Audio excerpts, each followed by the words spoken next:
बोलो बोलो बोलो। हाँ जी,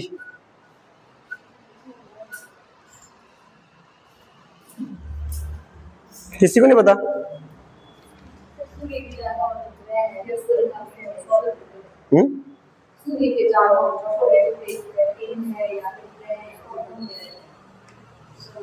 तो सौरमंडल, अगर आपसे पूछा जाए कि सौरमंडल में कौन कौन सी चीजें आती है तो क्या बताएंगे? सौरमंडल में कौन कौन शामिल है? आकाश,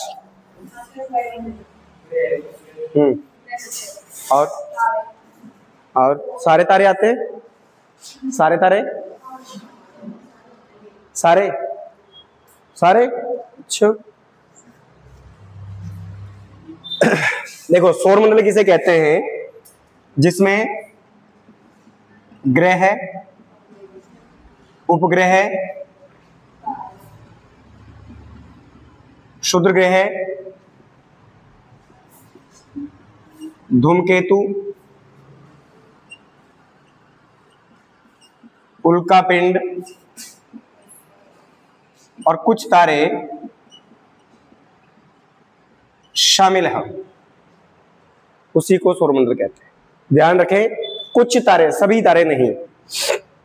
जैसे प्रोक्सिमा सेंचुरी है, साइरस है, ठीक है, तो ये कुछ जो स्टार्स हैं वो केवल सोलर सिस्टम के अंदर आते हैं, सभी नहीं आते। देखो, जो हमारा जो ब्रह्मांड है ना, हमारे ब्रह्मांड के अंदर एक गैलेक्सी है जिसका नाम है आकाश, आपका मिल्की वे। क्या नाम है? मिल्की वे। हमारी जो आकाश गंगा है,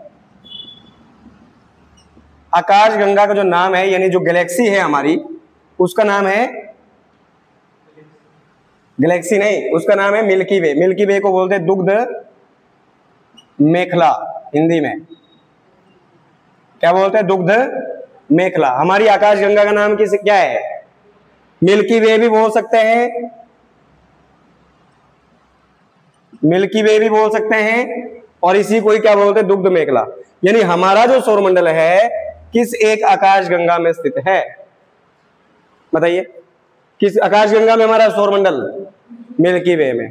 मिल्की वे के अंदर कईयों हजारों करोड़ों के हजारों लाखों के साथ सौरमंडल है एक मिल्की वे के अंदर, और पूरे ब्रह्मांड में अनगिनत मिल्की आपके जो है गैलेक्सियां हैं। मान लीजिए ये आपका पूरा ब्रह्मांड है, ठीक है, तो इसके अंदर इस तरीके से हजारों अनगिनत अनगिनत क्या है? गैलेक्सियां हैं। इस तरीके से इनकी कोई सीमा नहीं है। समझ गए ना बात? इस तरीके से अनगिनत क्या है? गैलेक्सीज है। गैलेक्सी समझते? और इन्हीं गैलेक्सी में से एक गैलेक्सी कौन है? मिल्की वे। मान लीजिए ये मिल्की वे है, ये क्या है? मिल्की वे है। ब्रह्मांड की सभी गैलेक्सियों में से एक गैलेक्सी है, वो कौन, क्या नाम है इसका? मिल्की वे। और इसी में मिल्की वे के अंदर हमारा सौरमंडल आता है, और इस मिल्की वे के अंदर कईयों हजार लाखों की संख्या में सौरमंडल जैसे ग्रह हैं। समझ रहे बात? और जिनमें से, जिन ग्रहों में से कुछ ग्रह जो मिलकर है सौरमंडल बनाते हैं। तो ये सोचिए जरा, और उन्हीं सौरमंडल में से एक हमारा पृथ्वी ग्रह है, और उस पृथ्वी के ऊपर हम लोग रहते हैं। तो हमारी जो औकात है सौरमंडल में ये बराबर है, यानी ब्रह्मांड में कोई वैल्यू नहीं हमारी। समझ गए ना बात? यस या नो? तो ब्रह्मांड कितना बड़ा है इसके बारे में जितना पढ़ोगे सोचो इसकी क्षमता से बाहर है ये, परंतु फिर भी पढ़ रहे हैं हम, ठीक है? समझ बात? अच्छा, आज तक हम पूरी गैलेक्सी भी नहीं घूम पाए अपनी। गैलेक्सी तो छोड़ो, सौरमंडल भी नहीं घूम पाए आज तक हम लोग। जब से लेकर धरती बनी है आज, इतनी टेक्नोलॉजी होने के बावजूद भी हम पूरा सौरमंडल नहीं घूम पाए आज तक। केवल पृथ्वी से चंद्रमा तक गए।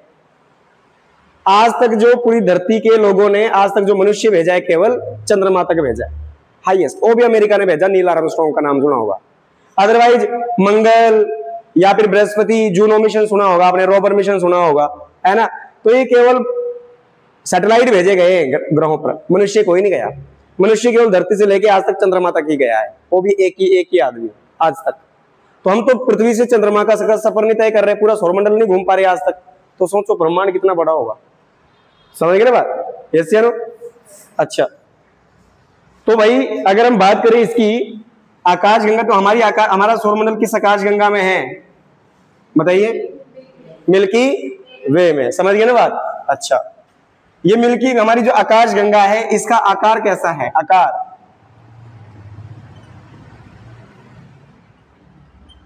कैसा है जी?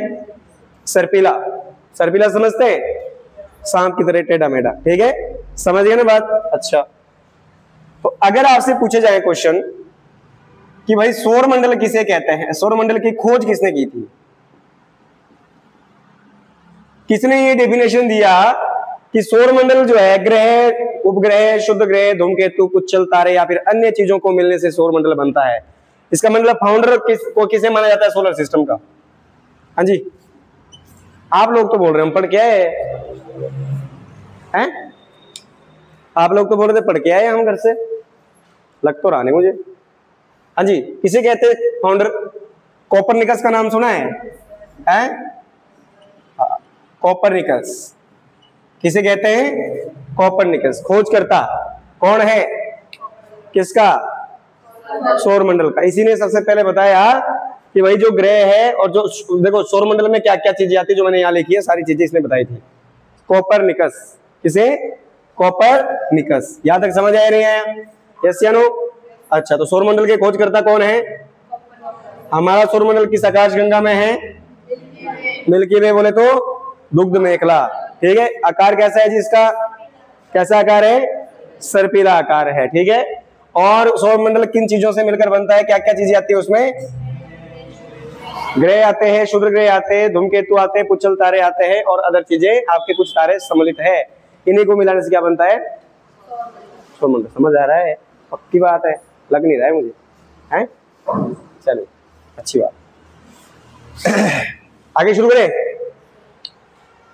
तो सबसे पहले हम देखेंगे कि भाई ग्रह और उपग्रह में क्या डिफरेंस है, ग्रह और उपग्रह में क्या अंतर होता है, ठीक है। अच्छा, बताएगा कोई ग्रह और उपग्रह में क्या अंतर होता है?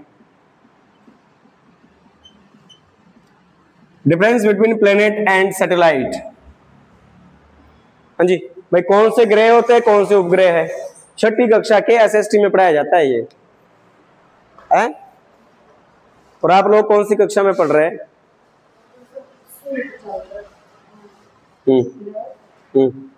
और जो तुम्हारे में बैठे हो वो भी ग्रह होता है ना? हाँ। है? और उपग्रह, अगर सूर्य का चक्कर लगाते हो ग्रह, और जो आपका चक्कर लगाते हो उसे उपग्रह। ठीक है, सही बोल रहे भाई। ये ग्रह क्या होता है मुख्यतः? एक मेन बात इसमें ध्यान रखना, ग्रह मुख्यतः सूर्य के, वैसे तो ध्यान रखना ये सभी चीजें सूर्य की ग्रेविटी के कारण, सूर्य की गुरुत्वाकर्षण के कारण सूर्य के आसपास बन रहे होते हैं, सारी चीजें सूर्य का ये मूव करते रहते हैं। परंतु फिर भी ग्रह की अगर साधारणतः अगर बात करें तो पहली बात तो कि ग्रह जो है, जैसे मान लीजिए सूर्य है, हमारे सौरमंडल में कितने ग्रह है भाई? 8। तो लगातार ये अपनी अपनी धुरी पर, जिनकी अपनी धुरी हो, जिनका अपना ऑर्बिट हो, ठीक है, और जिनका अपना ऑर्बिट क्लियर हो, क्लियर समझ रहे, घिसा हुआ पूरी तरीके से, जो लगातार चक्कर लगाते हैं, उसके आसपास कोई रुकावट नहीं होनी चाहिए ऑर्बिट में, ठीक है, दूरी पर। तो इसी कारण से तो प्लूटो को हटाया गया, उसका ऑर्बिट क्लियर नहीं था, उसका ऑर्बिट क्या है, तो क्लियर नहीं था, इसी कारण से उसको ग्रह की श्रृंखला में से हटा दिया गया, ठीक है। तो इसी तरीके से जो ग्रह हैं वो निरंतर चक्कर लगाते हैं किसके चारों तरफ? सूर्य के चारों तरफ, ठीक है। सूर्य के चारों तरफ जो चक्कर लगाते हैं, जिनका अपना वायुमंडल होता है, एटमॉस्फेयर होता है, और जिनका अपना निश्चित आकार होता है, उसे हम क्या कहते हैं? ग्रह। फॉर एग्जाम्पल जैसे पृथ्वी क्या है? पृथ्वी क्या है? क्या है पृथ्वी? ग्रह। तो मान लीजिए पृथ्वी, तो पृथ्वी किसका चक्कर लगाती है? किसका? तो कभी पृथ्वी यहां होगी, कभी यहां आएगी, कभी यहां, कभी यहां, ऐसे चक्कर लगाएगी अर्थ, समझ गया बात? तो इसी कारण से पृथ्वी क्या है? ग्रह है, समझ गया ना बात? उसके ठीक अगर विपरीत की हम बात करें तो ग्रह की परिभाषा क्या हुई? जो सूर्य को केंद्र मान के उसके चारों तरफ चक्कर लगाते हैं उसे हम ग्रह कहते हैं। क्या कहते हैं? जो सूर्य को केंद्र मान के उसके चारों तरफ चक्कर लगाता है उसे ग्रह कहते हैं। समझ आया बात या नहीं है? ग्रह क्या होता है बताइए सब? जो सूर्य के चारों तरफ चक्कर लगाता है उसे ग्रह कहते हैं। अब एक चीज और भी आगे, परंतु ध्यान रखें, इसका ऑर्बिट यानी इसकी जो दूरी है बिल्कुल क्लियर होनी चाहिए, उसके अपना एटमॉस्फेयर भी होना चाहिए, समझ गए ना बात? यस या नो, और उसका अपना एक दायरा भी होना चाहिए, समझ गए ना। अच्छा, इसके आकार भी फिक्स होना चाहिए। इसके अलावा अगर उपग्रह की बात करें तो जो उपग्रह होते हैं वो सूर्य को केंद्र मान के चक्कर नहीं लगाते हैं, वो चक्कर लगाएगा ग्रह को मान करके। ग्रह को केंद्र मान के जो ग्रह के चारों तरफ चक्कर लगाएगा उसे क्या बोलेंगे? जैसे चंद्रमा, जैसे चंद्रमा, ये मून है, तो मून किसके चारों तरफ चक्कर लगाता है? किसके? अर्थ यानी पृथ्वी के। और पृथ्वी किसके चारों तरफ चक्कर लगाएगा? सूर्य के। तो ग्रह और उपग्रह में अंतर समझ आया? ग्रह किसे कहते हैं? जो सूर्य के चारों तरफ चक्कर लगाता है। और उपग्रह किसे कहते हैं? जो किसी ग्रह के चारों तरफ चक्कर लगाता है, चाहे वो कोई भी ग्रह हो, जिसके अपने पास जिसका अपना उपग्रह है, अगर वो उस ग्रह के चारों तरफ चक्कर लगाता है तो फिर वो उपग्रह है। तो उपग्रह किसको केंद्र मान के चक्कर लगाते हैं? ग्रह को, ठीक है। और आपका जो ग्रह किसको केंद्र मान के? हाँ जी, सूर्य को। दोनों में अंतर पता लगा? क्रिस्टियानो, अच्छा, क्षुद्र ग्रह के बारे में आगे बताने वाला हूं, उल्का पिंड क्या होते हैं वो आगे हम बात करेंगे अभी आगे। पहले इतना समझ लो। इतना समझ आएगा सबको ग्रह और उपग्रह में अंतर? कोई दिक्कत? हाँ या ना? हाँ ना तो बोलो हाँ। अच्छा, तो अभी हम बात करेंगे थोड़ी ग्रहों के बारे में कि जो आपका, अच्छा आपने एक नाम सुना होगा केपलर, सुना है केपलर का नाम? किसने सुना है केपलर? केपलर का नाम सुना है किसी ने? नहीं सुना? सुना है? तुम सुनते तो सारा है?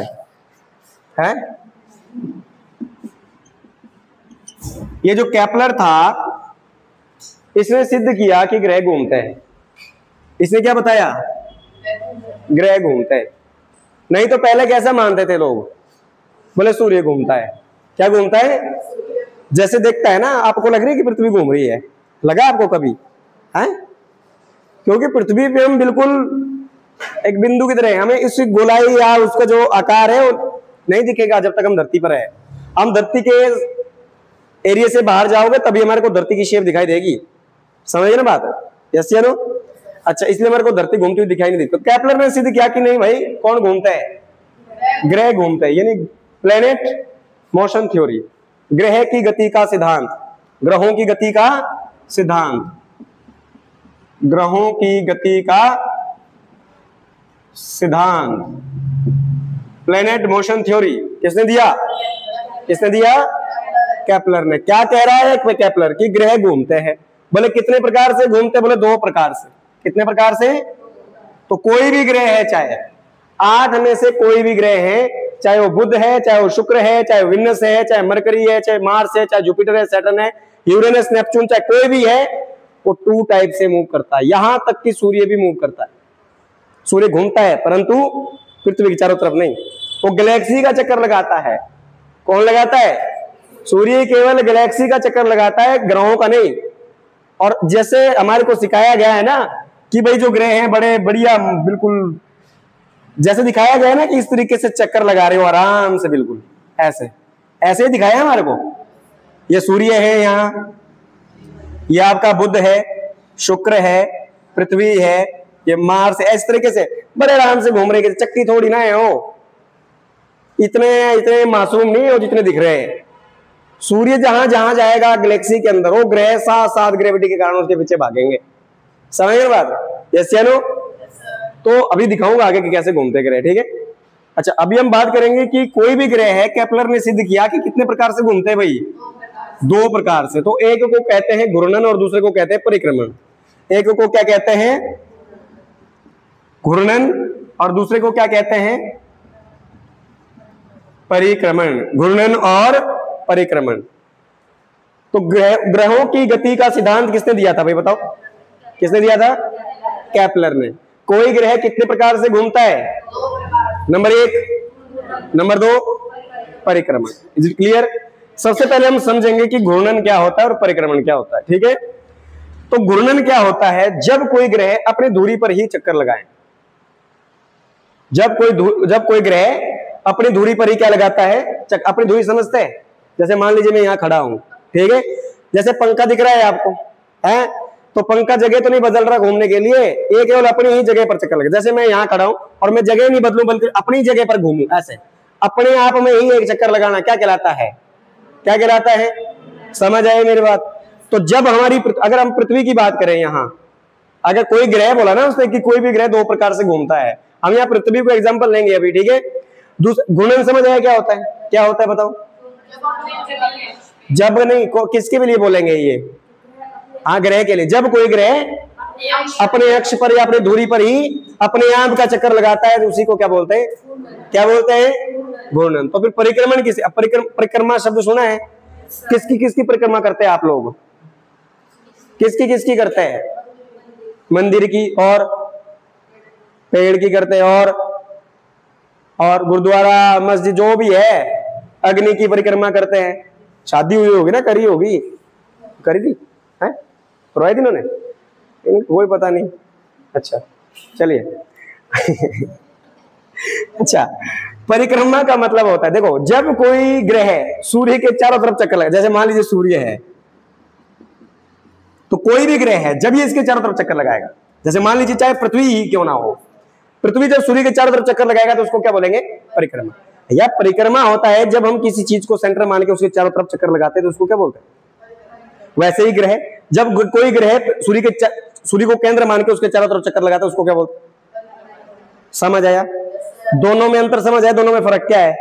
तो मतलब कोई भी ग्रह कितने प्रकार से घूमता है? पहले क्या घूमेगा वो? अपने आप में, और फिर अपने आप घूमते घूमते किसके चारों तरफ घूमेगा? सूर्य के चारों तरफ घूमे। समझ गए?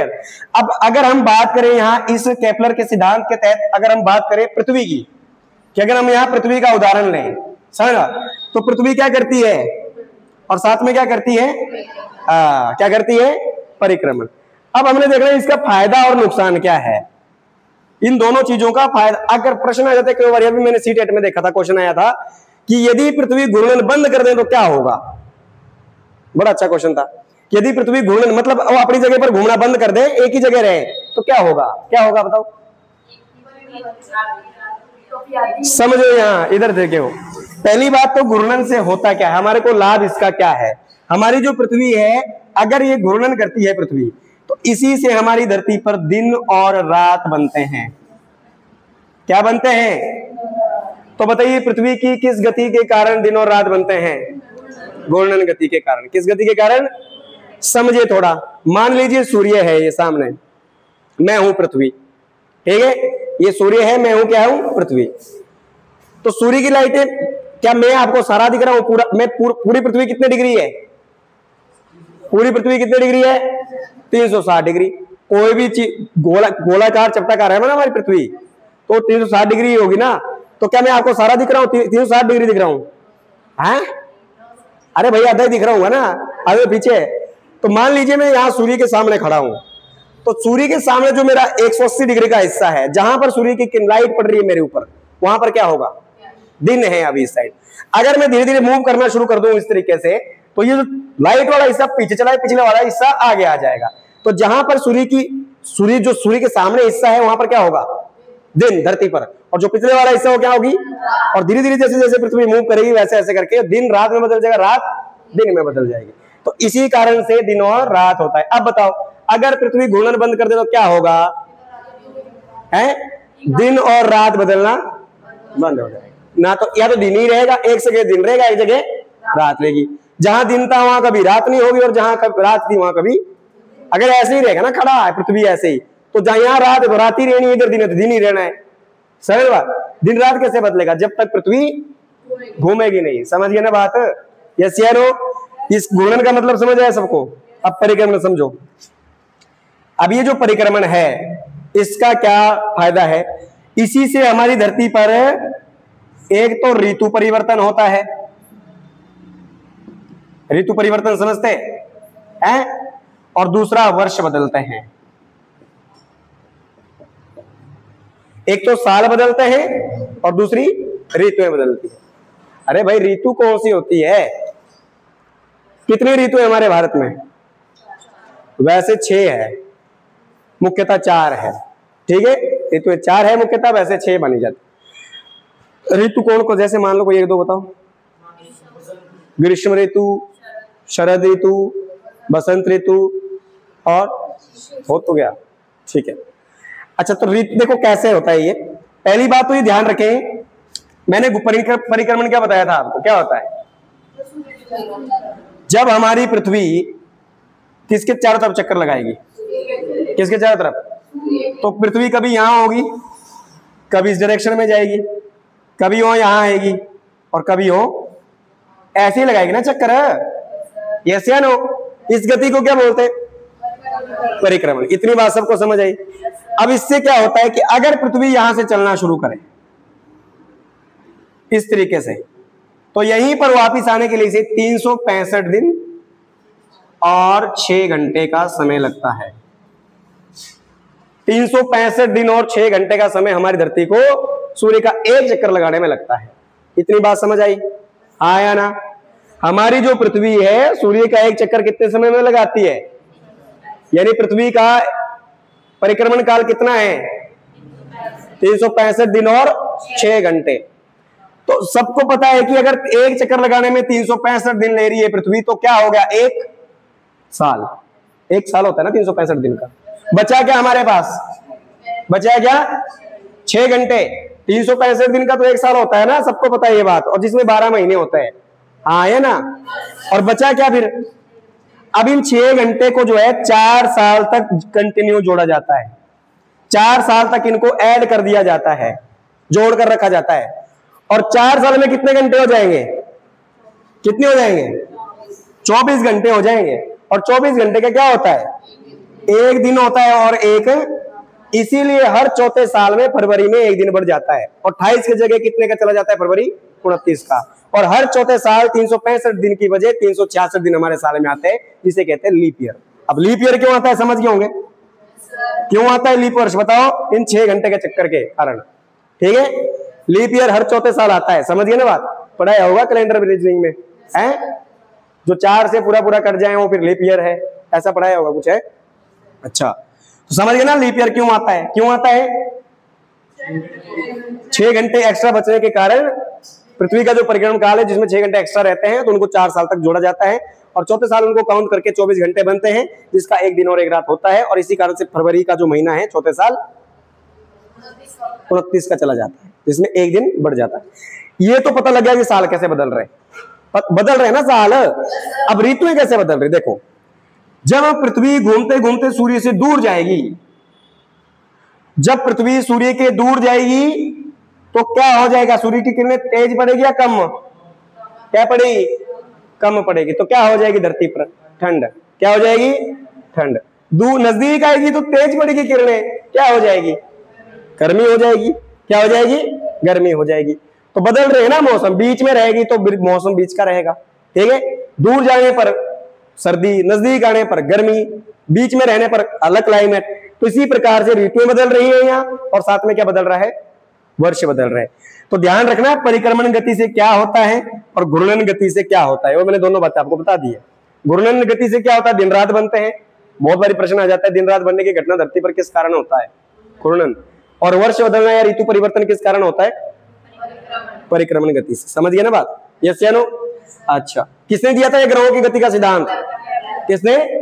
और केपलर ने क्या कहा कि कोई भी ग्रह कितने प्रकार से घूमता है? कौन कौन से? घूर्णन। और हमारा सौरमंडल कौन सी गैलेक्सी में है भाई? कौन सी में? मिल्की वे में। कौन सी ग्रह, कौन सी आकाश गंगा में है? मिल्की वे में। इसका आकार कैसा है? सर्पिला। ग्रहों और ग्रहों सॉरी सौरमंडल में कौन कौन सी चीजें आती है? ये सारी लिखी हुई है। ठीक है? और सौरमंडल की जो खोज किसने की थी? कोपरनिकस ने। दोनों बातें समझ आई? यस या नो? चलिए आगे चले। चलिए जी, सबसे पहले हम बात कर लेते हैं सौरमंडल के अंदर जो हमारी जो मुख्यतः सूर्य और सूर्य के आसपास जो ग्रह हैं। कितने ग्रह हैं? कितने ग्रह हैं? 8। लिखो फिर कौन कौन से।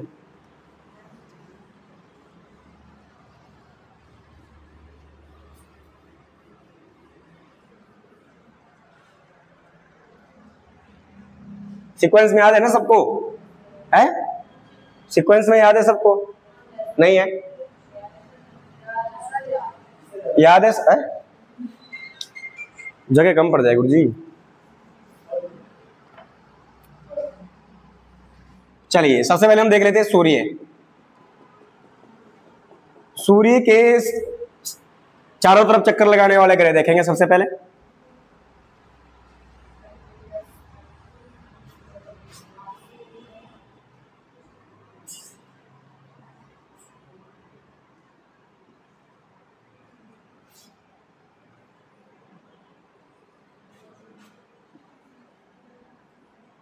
जगह कम पड़ गई भाई, बोर्ड कम पड़ गया।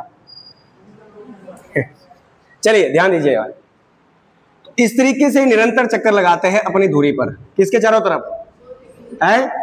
सूर्य के चारों तरफ। अभी हम इनके बारे में जानेंगे कौन कौन से है और किस तरीके। आपने डायग्राम याद रखना बस थोड़ा सा, ठीक है? आपके जो कौन कौन से ग्रह किसके बाद आता है। सबसे पहले सूर्य, ठीक है? जो सन है आपका क्या है? सूर्य, वो ग्रह नहीं हो, तारा है। सबसे पहले इंग्लिश में लिखेंगे मरकरी यानी बुध, ठीक है? विनस यानी शुक्र, अर्थ यानी पृथ्वी, मार्स यानी मंगल, बृहस्पति यानी जुपिटर, शनि यानी सैटर्न, अरुण यानी यूरेनस और नेपच्यून यानी वरुण। ये 8 ग्रह आपने ध्यान रखना, बुध शुक्र पृथ्वी मंगल बृहस्पति शनि अरुण वरुण। सीक्वेंस में रख लेना पहले ध्यान। ये मैक्सिमम क्वेश्चन तो यही सॉल्व हो रहे हैं आपके। छोटे मोटे जो क्वेश्चन है, डायरेक्ट जो क्वेश्चन आ जाते हैं पेपर में, कई बार टेट वगैरह होता है या फिर अदर चीजें होती है तो डायरेक्ट क्वेश्चन आ जाता है। अगर आपको डायग्राम याद है तो पहले 4 याद करो फर्स्ट के, बस 4 ही याद कर लो फर्स्ट के, लास्ट के ऑटोमेटिकली हो जाने आपको याद। बुध शुक्र पृथ्वी मंगल ऑटोमेटिकली याद हो जाएगा, बृहस्पति शनि और अरुण, ठीक है? तो सबसे पहले अगर हम बात करें, अब बताओ मुझे जल्दी जल्दी से, सूर्य के निकट सबसे ग्रह कौन, सबसे निकट कौन सा? पृथ्वी के निकट कौन है? पृथ्वी के निकट कौन है भाई? शुक्र। पृथ्वी किन 2 ग्रहों के बीच में है? पृथ्वी किन 2 के बीच में है? सबसे बड़ा ग्रह कौन सा? दूसरा सबसे बड़ा शनि। और सबसे दूर ग्रह सूर्य के कौन है? कौन सा? वरुण है। समझ आई ना बात? इसके अलावा जो आपका मंगल और जो ये बृहस्पति है, इनके बीच में कुछ एस्ट्रॉइड्स पाए जाते हैं, ठीक है? इनको बोलते हैं क्षुद्र ग्रह। क्या बोलते हैं? क्षुद्र ग्रह। इस तरीके से एक पट्टी के रूप में पाए जाते हैं ये, इनको बोलते हैं क्षुद्र ग्रह, एस्ट्रॉइड्स। क्या बोलते हैं इनको? एस्ट्रॉइड। तो क्षुद्र ग्रह किन 2 ग्रहों के बीच में आते हैं बताओ? मंगल और क्षुद्र ग्रह को क्षुद्र ग्रह क्यों कहते हैं? अच्छा, क्षुद्र ग्रह और ग्रह में क्या समानता है? एक क्षुद्र ग्रह है और दूसरे ग्रह है, इनमें क्या डिफरेंस, मतलब समान कॉमन चीज क्या है? कॉमन चीज ये भी ग्रहों की तरह सूर्य का चक्कर लगाते हैं, परंतु ग्रह की अपनी निश्चित दूरी होती है। ग्रह, मैंने बोला ना, ग्रह का अपना ऑर्बिट होता है। क्या होता है? ऑर्बिट होता है ना ग्रह का, परंतु इनका कोई ऑर्बिट नहीं होता। ये हर कहीं चलते रहते हैं, जिस कारण आपस में क्या रहते हैं? टकराते रहते हैं। और जब भी टकराते हैं ना एस्ट्रॉइड्स, तो ये एस्ट्रॉइड टकराने, अब देखो जैसे मान लीजिए पृथ्वी है, तो मान लीजिए पृथ्वी का एटमॉस्फेयर है पूरा। ये क्या है? पृथ्वी का एटमॉस्फेयर। एटमॉस्फेयर मतलब वायुमंडल। वायुमंडल किसे कहते हैं? पृथ्वी के चारों तरफ का वायु का घेरा या वायु का आवरण क्या कहलाता है? क्या कहलाता है? वायुमंडल, जिसमें भिन्न भिन्न गैसें पाई जाती है। तो यही है पृथ्वी के चारों तरफ का एटमॉस्फेयर है, जिसकी आप 5 परतें पढ़ते हैं। सबसे पहले आप बाह्य मंडल पढ़ते हैं इस तरीके से, फिर आप कौन सी मंडल? आयन मंडल पढ़ते हैं इस तरीके से, फिर आप मध्य मंडल पढ़ते हैं, फिर शोभ मंडल पढ़ते हैं, फिर समताप पढ़ते हैं, फिर शोभ पढ़ते हैं, ऊपर से नीचे, है ना? तो कई बार क्या होता है, जब ये एस्ट्रॉइड यहाँ चक्कर लगा रहे होते हैं सूर्य का, तो आपस में क्या हो जाता है? टक्कर हो जाती है इनमें। क्या हो जाती है? टक्कर हो जाता है। टक्कर होने के कारण दिशा भटक जाते हैं, ठीक है? दिशा भटक जाते हैं तो यहाँ कई बार ये क्या है? पृथ्वी के एटमॉस्फेयर में घुस जाते हैं। यहाँ कहां घुस जाते हैं? टक्कर होने के कारण कहां आ जाते हैं? पृथ्वी के वायुमंडल के अंदर आते हैं। तो जब तक तो ऊपर है तब तक तो कोई दिक्कत नहीं है, फिर धीरे धीरे करके नीचे निरंतर पृथ्वी की तरफ बढ़ते हैं। और जैसे ही पृथ्वी का एक मंडल है मध्य मंडल, मेसोस्फीयर। कौन सा? मेसोस्फीयर यानी मध्य मंडल। तो मध्य मंडल में घर्षण के कारण, समझ ना, उनमें आग लग जाती है। आग क्या लग जाती है? आग लग जाती है, जिसके कारण आग का गोला बन जाता है। फिर एस्ट्रॉइड क्या बन जाते हैं? उल्का पिंड। क्या बन जाते हैं? तो जब तक वो उनमें आग नहीं लगती तब तक वो एस्ट्रॉइड्स है, तब तक वो क्षुद्र ग्रह है। और जब उनके पृथ्वी के एटमॉस्फेयर में आकर के आग लगने की घटना होती है, और आग लगने की घटना कहां होती है? मध्य मंडल में। कहां होती है? आगे वायुमंडल का टॉपिक बताऊंगा, तभी थोड़ा यहां समझ लो, फिर दोबारा नहीं पढ़ने पड़ेगा वहां पर, ठीक है? तो वहां पर जब ये आग यहां पर घुसते, तो यहां पर मध्य मंडल, जैसे मान लीजिए ये मध्य मंडल है, यहां पर मेसोस्फीयर है मान लो जिसको, तो जैसे ही यहां पर आते हैं तो यहां पर इनमें घर्षण के कारण क्या लग जाती है? जिसके कारण ये आग सा गोला बन जाता है और निरंतर नीचे पृथ्वी, छोटे मोटे तो ऊपर ही खत्म हो जाते हैं, ठीक है? जो बहुत बड़ा होता है वो निरंतर नीचे पृथ्वी की तरफ बढ़ता है, समझ बात? और उसी कारण से नासा खबर दे देता है कि 2025 में पृथ्वी खत्म होने वाली है। सुनी है ऐसी न्यूज़ है? कोई एस्ट्रॉइड धरती के साथ टकराने वाला है, सुना है? अभी पिछली न्यूज भी थी, एस्ट्रॉइड कुछ 90 लाख किलोमीटर के ऊपर से गया है, पृथ्वी से 10 गुना बड़ा एस्ट्रॉइड था। ये एस्ट्रॉइड इतने बड़े हैं आधे कि पृथ्वी से 10-10, 25-25, 100 गुना बड़े भी है। सोचो अगर पृथ्वी के साथ टकरा गया, पृथ्वी का क्या हाल होगा? समझ रहे बात? ये इतने बड़े भी आधे जो पृथ्वी से कईयों बड़े हैं, आधे डबल ट्रिपल। सोचो अगर इतना बड़ा कोई ना कोई, जैसे अभी पीछे न्यूज आई थी कि जो पृथ्वी से 3 गुना बड़ा था, वो जो पृथ्वी के बिल्कुल 90 लाख किलोमीटर ऊपर से गया, ऊपर से। सोचो थोड़ा नीचे आ जाता तो क्या होता? इस टाइम हम सौरमंडल नहीं पढ़ रहे थे फिर, समझ गए ना बात? अच्छा, तो इसी कारण से वो क्या करते हैं, जब वो नीचे निरंतर पृथ्वी की तरफ बढ़ते हैं तो नासा के द्वारा वो जानकारी, सबसे बहुत आपकी जो स्ट्रॉन्ग एजेंसी है ना, स्पेस एजेंसी नासा, किसकी है? अमेरिका की। अच्छा, भारत की कौन सी स्पेस एजेंसी है? इसरो। कौन सी? इसरो। अच्छा, इसरो की full form Indian Space Research Organisation, ठीक है। तो भाई ये पता कर देता है, जिसके कारण उसको किसी ना किसी मिसाइल के माध्यम से या ऊपर ही जाके क्या है, छोटे छोटे टुकड़ों में विखंडित कर दिया जाता है और ऊपर ही तैरते रहते हो फिर वो क्या, एस्ट्रॉइड्स। और कई बार जब वो जलता हुआ नीचे की तरफ बढ़ता है ना, तो हमें तारा टूटने का आभास होता है। बोले तारा टूट रहा है भाई, तो तारा टूटने की घटना किसे कहते हैं? उल्का पिंड का लगातार धरती की तरफ बढ़ना। तो फिर आप क्या बोलते हैं? मांगो मांगो जी, तारा टूट रहा है, कुछ मांग लो, पूरी हो जाएगी विश, ऐसे करते हैं? कहते कहेंगे कुछ नहीं टूटता है, तारा टूटेगा। यहाँ क्या होता है? उल्का पिंड आते हैं पृथ्वी की तरफ नीचे, समझ लो। और कुछ भिखारी नहीं बनना है कि बोल रहे हो मांग लो, कुछ नहीं होता है ऐसा। तो इसको हम तारा टूटने का आभास उसको बोलते, घटना बोलते, ठीक है। अच्छा, तो इसी को कहते हैं उल्का पिंड यानी एस्ट्रॉइड। समझ गए ना बात क्या होते हैं? समझ आ रही है? अब आगे बढ़ो। तो सबसे पहले हमने देखा कि सूर्य के चारों तरफ चक्कर लगाने वाले जो ग्रह हैं कौन कौन से हैं, बताओ। नंबर 1, अगला, फिर अगला है, हाँ अगला, अगला, हाँ। तो फर्स्ट के जो 4 प्लेनेट है ये समझ गए, इन्हें कहते हैं आंतरिक ग्रह, इंटरप्लेनेट। और जो लास्ट के 4 प्लेनेट है इन्हें कहते हैं बाहरी ग्रह। क्या कहते हैं? बाहरी ग्रह। तो प्रश्न आ जाता है कई बार कि निम्नलिखित में से कौन सा ग्रह आंतरिक ग्रहों की श्रृंखला में नहीं आता या फिर आता है, और कौन सा बाहरी ग्रहों की श्रृंखला में नहीं आता। अगर आपको ऐसे ही करे ना आप इधर उधर इसको, अगर डायग्राम आपको सीक्वेंस लगाने नहीं आता तो फिर तो गलत कर दोगे आप क्वेश्चन ये, क्योंकि आपको पता ही नहीं है कि बुध के बाद कौन आ रहा है और आपको पता ही नहीं शनि से पहले कौन आ रहा है। समझ ना बात? फर्स्ट के 4 प्लेनेट क्या है? आंतरिक ग्रह। और लास्ट के 4 प्लेनेट क्या है? और बीच में क्या है? बीच में क्या है? क्षुद्र ग्रह है। आंतरिक और बाहरी ग्रहों को कौन अलग करता है? क्षुद्र ग्रह। तो मैंने क्या कहा था कि ग्रह और उपग्रह, सॉरी, ग्रह और क्षुद्र ग्रह में क्या समानता है कि ग्रह भी सूर्य का चक्कर लगाते हैं और एस्ट्रॉइड भी सूर्य का चक्कर लगाते हैं। तो फिर इनको जब दोनों ही सूर्य का चक्कर लगाते हैं तो इनको ग्रह क्यों नहीं बोलते? इसलिए कि इनके क्या दिख रहा है, इनकी आकृति बिल्कुल सेम दिख रही है आपको ग्रह की। इनकी अपनी आकृति है, एटमॉस्फेयर है, परंतु इनकी ना तो कोई निश्चित आकृति है, ना कोई निश्चित दूरी है, इनकी ऑर्बिट है, और ना ही इनका कोई आकार है। समझ में बात? ये चतुर्भुज, पंचभुज। आपने देखा होगा, कल्पना चावला का नाम सुना है किसी ने? है? कौन थी वो? है? ऑस्ट्रेलिया में जाने वाली? कहाँ? अच्छा, स्पेस में जाने वाले। क्या थी? पहली, अच्छा, अंतरिक्ष में जाने वाली दुनिया की पहला व्यक्ति कौन था? वो तो चंद्रमा पे गया था यार। अच्छा, अब ये नहीं बोलना गया तो स्पेस से ही होगा ना, है ना?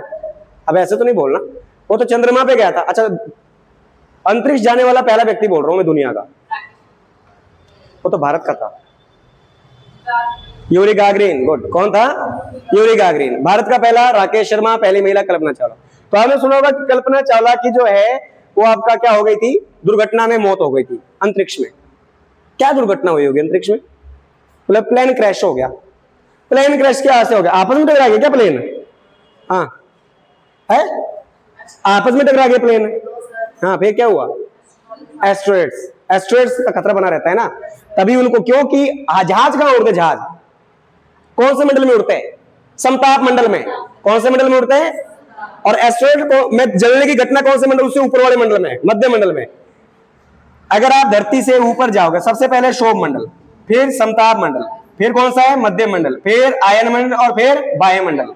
भाई भाई बन गया ये तो। समझ सबसे पहले आपका शोभ मंडल, फिर आपका समताप मंडल, फिर मध्य मंडल, फिर आयन और फिर बाह्य। तो जहाज यहां पर उड़ते हैं इधर, और एस्ट्रॉयड कहां चलते हैं? यहां। जैसे ही आप क्या करते हैं, इस मंडल से ऊपर, जैसे जितने आप इस मंडल में भी नीचे नीचे रहेंगे ना, उतना बढ़िया रहेगा। इस मंडल में बेशक आप उड़ रहे हो, परंतु जितना नीचे रहेगा उतना बेटर है, जितना ऊपर रहेगा उतना और खतरा बढ़ जाएगा। इसीलिए वो बताते रहते हैं, रडार लगे होते हैं उसमें, ठीक है, कि आप इतने डिग्री ऊपर उड़ रहे हैं, आपके ऊपर एस्ट्रॉयड आता है, वो बताते रहते हैं जब तक वो टेक ऑफ नहीं कर जाए, समझ ना। तब तक अभी देखा था वो गुजरात में हुआ, उनका तो खैर क्या है, रडार लगाना था, उड़ते ही टकरा गया, उधर ही उड़ा तो है ही नहीं ढंग का वो है। जब तक उड़ने बढ़िया तरीके से सिस्टम करना था लॉन्ग, तब तक वो टकरा गया, है ना। चलिए, तो परंतु ऊपर की बात कर रहा हूं मैं, समझ ना बात। आपने देखा होगा कि आपके जो जेट होते हैं, जेट राफेल बोलते हैं जिसको, क्या है राफेल बताओ? है क्या है? क्या है भाई राफेल? कहां से खरीदे भारत ने? कहां से? भारत ने 5 राफेल खरीदे ना, है? खरीदे नहीं खरीदे? वो खरीदने तो 19 थे, वो आए नहीं अब तक, 5 ही आए अब तक तो, है। किस देश से खरीदे हैं? बोले भारत आत्मनिर्भर बनेगा। कैसे बनेगा बताओ? कभी आपने सुना है कि भारत ने कोई राफेल, कोई जहाज किस देश को बेचा? कभी आपने सुना है कि कोई मिसाइल भारत ने किस देश को बेची? ये तो सुना हुआ खरीदी है।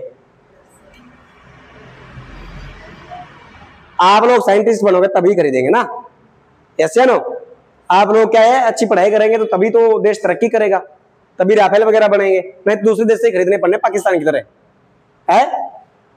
जिनको चाइना वाले देते सेकंड हैंड सारा, कहां से खरीदे भाई? फ्रांस से, जापान से, रूस से तो नहीं खरीदे थे। वो तो S-400 खरीदा था रूस से, तो वो तो जमीन से मार करता है, हवा में जो मिसाइल को क्या करता है, गिराता है, हवा में चलने वाले मिसाइल को गिराता है जमीन से हवा। जेट यानी राफेल होता है जो लड़ाकू विमान, और फ्रांस से खरीदे थे। किससे? फ्रांस। अरे फ्रांस, जर्मनी, ये बहुत टेक्नोलॉजी में बहुत पावरफुल कंट्रियां हैं सारी, समझ बात। अच्छा, आपने सुना है जापान कहाँ है? ये जापान इतना सा देश है, ये देखो यहाँ दिख रहा है, भारत इतना बड़ा। ये जापान ने पहले विश्व युद्ध में, दूसरे में धूल चढ़ा दी पूरी दुनिया को। इसी कारण से अमेरिका को हरा दिया, रशिया को हरा दिया, सबको हरा दिया, तंग आकर के परमाणु गिराना पड़ा यहाँ, समझ बात। ये नहीं रोकते कि हमने लड़ी है, समझ बात। इतना सा देश है टेक्नोलॉजी में, वहां थोड़ी पढ़ाते कि बाबर कब आया भारत, हुमायूं कब आया, कौन सा मंदिर किसने तोड़ा। इससे क्या सीखेंगे हम? वहां सिखाया जाता है कि किस तरीके से देश को डेवलप करना है, बिजनेस करना है। बच्चों को पहले से ही ट्रेंड किया जाता है, स्टार्टिंग से ही। हमारे को क्या पता कौन सा गजनबी ने कितने बार भारत पर आक्रमण किए? बोले 17 वाला। कौन सा मंदिर तोड़ा है बताओ? ये है हमारी एजुकेशन सिस्टम। चलिए आगे देखो। चलिए, तो इसके बाद सबसे पहले हम बात करेंगे सूर्य के बारे में। सूर्य, अब एक एक करके पढ़ेंगे, यहां से शुरू करेंगे वहां खत्म करेंगे, ठीक है। अच्छा जी, तो सूर्य क्या है बताओ? क्या जानते हैं सूर्य के बारे में? है सूर्य क्या है? सूर्य है, अच्छा, आप तो पानी चढ़ाते हैं सुबह सुबह, जब तारा है, तारे को कौन चढ़ाता है? बोलो, 7 रथ लेके आता है सुबह सुबह, है ना। सूर्य देवता है। अभी समझो कैसे देवता है, देखो। पहली बात तो सूर्य क्या है? एक तारा। और कैसे तारा है? पूरे सौरमंडल का सबसे चमकीला तारा, पूरे सौरमंडल का सबसे चमकीला तारा। देखो, जितने भी ग्रह हैं, जितने भी उपग्रह हैं, जितने भी क्षुद्र ग्रह हैं सौरमंडल में, किसी के पास अपना प्रकाश नहीं है। चंद्रमा चमकता है तो केवल सूर्य के प्रकाश के कारण। ये सभी ग्रहों, उपग्रहों, क्षुद्र ग्रहों को प्रज्वलित करता है, समझ गए ना बात। उनके ऊपर प्रकाश डालता है कौन? सूर्य। तो सौरमंडल का सबसे चमकीला तारा कौन है? सूर्य। कौन है? या फिर कह दो आप इसे कि सौरमंडल का प्रधान है ये, सौरमंडल का हेड यानी प्रमुख। सौरमंडल का प्रमुख कौन है? कौन है? सूर्य। समझ गए ना बात? दोनों बातें समझ आई। तीसरी बात यह है कि ये तारा के साथ साथ या प्रमुख के साथ साथ क्या है? गैसीय गोला है। क्या है ये? गैसों से बना है सूर्य, कोई देवता वेवता नहीं है ये। किससे बना है? गैसों से बना। बोले कौन से गैसों से बना है? हाइड्रोजन और हीलियम, इसमें दो गैसें सबसे ज्यादा रहती है, हाइड्रोजन और हीलियम। हाइड्रोजन की मात्रा लगभग 78% और हीलियम की मात्रा 26.5% इसमें पाई जाती है। कितनी? 26.5% हीलियम और 78% कौन? हाइड्रोजन। सॉरी, हाँ 71, यस। जितना धरती पर पानी उतना सूर्य में हाइड्रोजन, जितना सूर्य में हाइड्रोजन है उतने धरती पर क्या पाया जाता है? पानी। अरे धरती पे पानी भी कितने परसेंट है? जल कितने परसेंट है? 71%। भूभाग कितना? अरे बिल्कुल सेम आंकड़ा है ये दोनों का, ठीक है, धरती वाला। तो यहां पर हाइड्रोजन कितनी? 71 और हीलियम कितनी? 26.5। अगर ये दोनों, इन्हीं दोनों गैसों के कारण क्या है? सूर्य चमकता है। देख क्या करता है सूर्य? तो सौर ऊर्जा का प्रमुख क्या है? आपका स्रोत क्या है? सौर ऊर्जा का स्रोत बताइए क्या है? मतलब सूर्य जो है एनर्जी यानी प्रकाश कैसे पैदा करता है? नाभिकीय संलयन, न्यूक्लियर फ्यूजन, न्यूक्लियर फ्यूजन, एक होता है फ्यूजन, एक होता है फ्यूजन, एक होता है विखंडन हिंदी में, एक होता है नाभिकीय विखंडन और दूसरा होता है नाभिकीय संलयन। अभी यहां पर बहुत कुछ ये भी गलत करते हैं मैक्सिमम, बोले संलयन कौन सा है और विखंडन कौन सा, समझो यहां थोड़ा। नाभिकीय संलयन क्या होता है? नाभिकीय संलयन का मतलब होता है, देखो सूर्य में सबसे ज्यादा गैस कौन सी है? कौन सी? और उसके बाद कौन सी? दूसरी सबसे ज्यादा गैस कौन सी? पहली सबसे ज्यादा कौन सी?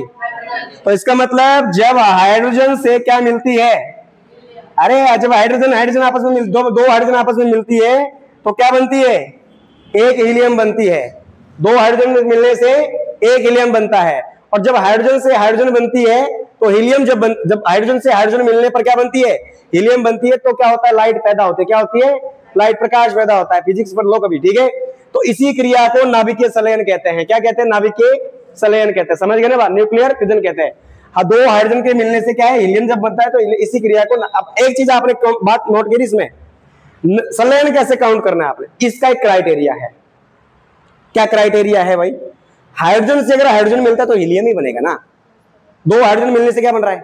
उससे आगे कुछ नहीं हो रहा है, लाइट पैदा हो रही है। परंतु विखंडन क्या होता है? आपने कभी परमाणु हाइड्रोजन बम सुना है? परमाणु बम सुना है कभी? है? न्यूक्लियर सुना है? न्यूक्लियर बम, उसके न्यूक्लियर के अंदर क्या होता है? इलेक्ट्रॉन, प्रोटॉन और न्यूट्रॉन सुने हैं, जिनको बोलते हैं परमाणु। और क्या बोलते हैं भाई? परमाणु के अलावा क्या होता है हिंदी में? अणु। क्या होते हैं? अणु और परमाणु। तो ये देखो न्यूक्लियर बम में विखंडन क्या होता है? जब एक परमाणु या फिर एक जो इलेक्ट्रॉन आपका या जो प्रोटॉन है वो विखंडित होता है, जब टूटता है तो इससे बहुत सारे निकलते फिर आगे, ये बहुत सारे आगे अणु विखंडित करता है। फिर जब ये टूटते हैं तो इसी तरीके से ये फिर आगे, और मतलब ये रुकने वाला नहीं है, ये आगे से आगे बढ़ता रहता है। इसलिए परमाणु बम से बहुत बड़ा ज्यादा नुकसान होता है। तो इसका कोई क्राइटेरिया, विखंडन मतलब विखंडित होता रहता है, और न्यूक्लियर फिजन, न्यूक्लियर संलयन का मतलब है कि इसके क्राइटेरिया है केवल हाइड्रोजन से मिलने से क्या बन रही है? हीलियम। अब मेरे को एक बात बताओ, सूर्य में धीरे धीरे कौन सी गैस खत्म हो रही है? बताओ जल्दी। सूर्य से कौन कौन सी गैस धीरे धीरे खत्म हो रही है भाई? हीलियम खत्म हो रही है। वो तो बढ़ रही है। क्यों बढ़ रही है? हाइड्रोजन से क्या बन रही है धीरे धीरे? अरे मैंने क्या बोला, सूर्य चमक रहा है ना, तो जब तक सूर्य के अंदर हाइड्रोजन से हीलियम बनती रहेगी तब तक सूर्य चमकेगा। और जिस दिन हाइड्रोजन से हीलियम बनना बंद हो गया उस दिन सूर्य चमकना बंद हो गया। तो धीरे, अभी सूर्य के पास हाइड्रोजन कितनी है? धीरे धीरे वो किसमें कन्वर्ट हो रही है? मतलब हाइड्रोजन किसमें बदल रही है? तो हाइड्रोजन कम हो रही है और हीलियम बढ़ रही है। इसका मतलब पहले 100% हाइड्रोजन होती होगी ना उसमें, तो धीरे धीरे क्या हो रही है? कम हो रही है। कौन सी गैस बढ़ रही है? हीलियम। और एक दिन ऐसा आएगा जब हाइड्रोजन सारी खत्म हो जाएगा, पूरा का पूरे सूर्य किससे बन जाएगा?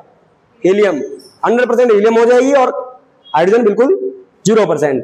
और उस दिन, जिस दिन ऐसा हुआ, उस दिन हाइड्रोजन से हीलियम बदलना बंद हो जाएगा और सूर्य प्रकाश पैदा करना बंद हो जाएगा, और सूर्य की आयु इसी कारण से निश्चित की गई। समझ आया नहीं आया? ऐसे। अच्छा, अगर हम बात करें सूर्य के पास, आज के लिए बहुत है बस इतना। कल हम बात करेंगे इसके भाग, पार्ट्स के बारे में, और सूर्य ग्रहण क्यों लगता है, कब लगता है, क्या उसकी गतिविधियां रहती है, उसके बारे में हम कल बात करेंगे। सूर्य के अन्य पार्टों के बारे में। तापमान क्या है